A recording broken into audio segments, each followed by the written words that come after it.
Okay guys, now we're gonna review the Muppets. Those old Jim Henson puppets, hand puppets from before. And yeah, this is written by Jason Segel. He was a big Muppet fan. Big Muppet fan. I think it's safe to say that if he didn't push for it, this movie wouldn't have been made. If he didn't have, you know, the cachet to really cachet influence to people to say, I want this. I want this done. Yeah, good for him. Good for him. Yeah, I mean, Jason Segel's always been a big time geek, actually. Right. I mean, you watch on How I Met Your Mother. He's always adding Star Wars references there, and he's part of the Judd Apatow troupe. So you know, he's that type of guy. Yeah. And I enjoyed this movie. It was a nostalgia trip. Yeah. Some friends have said that the thing with Muppets is you always feel they always encourage warm, fuzzy feelings. Yeah. And it's always it's true because we grew up with the Muppets. We saw the Muppet Show. We saw them on Sesame Street every so often, and we saw the old movies. Yeah. You know, so this was it's a nod to the past. Yeah. At the same time, it kind of shows there's a future for these characters. Yeah.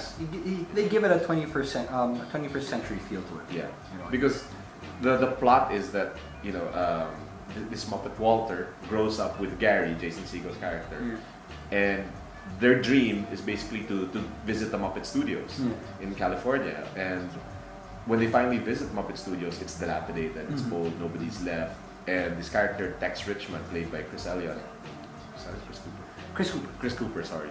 So Chris Cooper, he's buying the studio because there's oil under it. Yeah. So Walter and Gary decide, together with Amy Adams' character Mary, who's engaged to, it's the girlfriend of Jason Segel, that they have to reunite the Muppets, put on a show, and save the Muppet Studios. Yeah, I mean, it's actually a meta commentary. Yeah. Right? It's just saying and acknowledging the fact that the Muppets have been around for a while, but they just haven't been as popular as they've been, like, not since like maybe 15 years ago. Maybe. I mean, I think the last Muppet movie was Muppets in Space. I didn't even watch that. You know, the only Muppet movies I ever watched were the ones back in the 80s. Yeah, the original Muppet movie and Muppets Take Manhattan. Yeah, although and the great Muppet Caper, that was always my favorite. Animal woman. Yeah. So they've got a really good songwriter here. The guy from Brett McKenzie, who did Flight of the Conchords. And great choice there. You know, he won an Oscar for it. Yeah. He won an Oscar for the Manor Muppet song. That guy's got, you know, he's got good talent. Yeah. And a lot of cameos here. Lots. It's like, just when you think they're out of cameos, they keep going. I mean, Jack Black's pretty significant. Yeah, Rashida Jones there. Suddenly Dave Grohl's there. Whoopi Goldberg. Zach Galifianakis. Selena Gomez. Rico Rodriguez from Modern Family. You know, yeah, they got everyone. Yeah, they got tons. John Krasinski was there. Yeah, he's at the telethon. Oh yeah, that's right.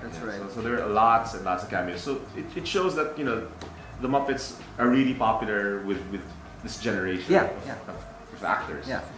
And I wouldn't be surprised if these guys just did it because, hey, it's the Muppets. Yeah, I'm game to do that. I think for me, most of the jokes were fun.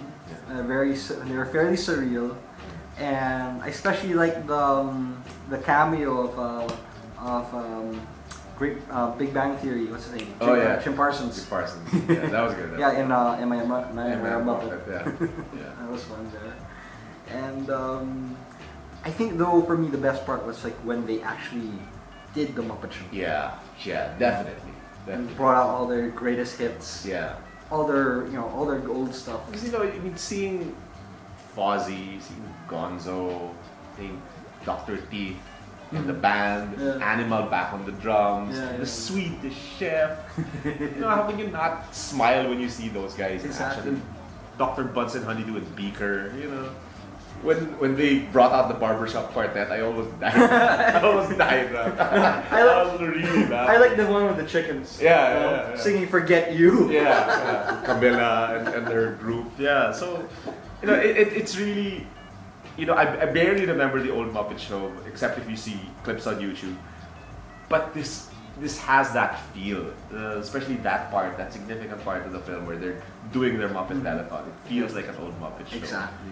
You know, where the guest host doesn't really want to host. In this case, it was Jack Black. You know, Statler and Waldorf are there critiquing everyone. Yeah. So there, warm, fuzzy feelings. Yeah. That's the Muppets. Exactly. I mean, you can't go wrong with, you know, just the music, the humor. Yeah. Right.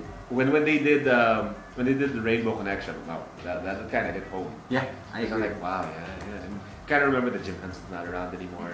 But you know, when Kermit's on the banjo but the whole cast sings along. Oh yeah. It's really. Yeah, and I like those ending credits. Yeah. Apparently that was that whole thing with those weird looking guys. Yeah, Manamana. Yeah, Manamana. That was like the first skit, right? I read it somewhere. It's like the first skit they did in the Muppet Show. But it's such a classic tune. Yeah. You know what I mean? In the cab, you know, it's one of the first things here. And I have friends like Phil, you know who I'm talking about, man. That every so often he'll say Mana. Then everybody goes doo, doo, doo, doo. So yeah, it had a really that big nostalgic factor here. So although it wasn't as funny as the old stuff, for me, I mean, I still love the Great Muppet Caper. I think for me, I'm gonna give this a B.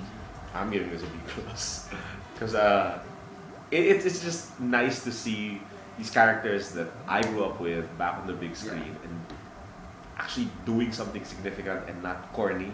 Right, and right. Yeah, they did. That's the nice thing about this. You know, it's not corny. Yeah, the musical numbers weren't forced. Yeah, and it felt smooth transition. Yeah, and it felt very acceptable to all kids. Yeah. Even if you've never seen the Muppets before, they'd still appreciate it. My niece watched it. She's been watching it so many times ever since. Right. Repeatedly. Yeah. So I really liked it.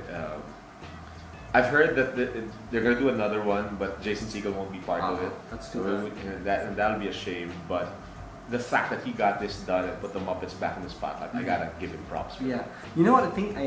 What actually prompted it was when he did Forgetting Sarah Marshall. Okay. I don't know if I never saw it. There's I saw the first scene with him, dude, and I stopped. You should watch it after that. You should watch it after that. But then, because in the end, the climax, he does this whole proto Muppet scene, which I think that's what prompted it.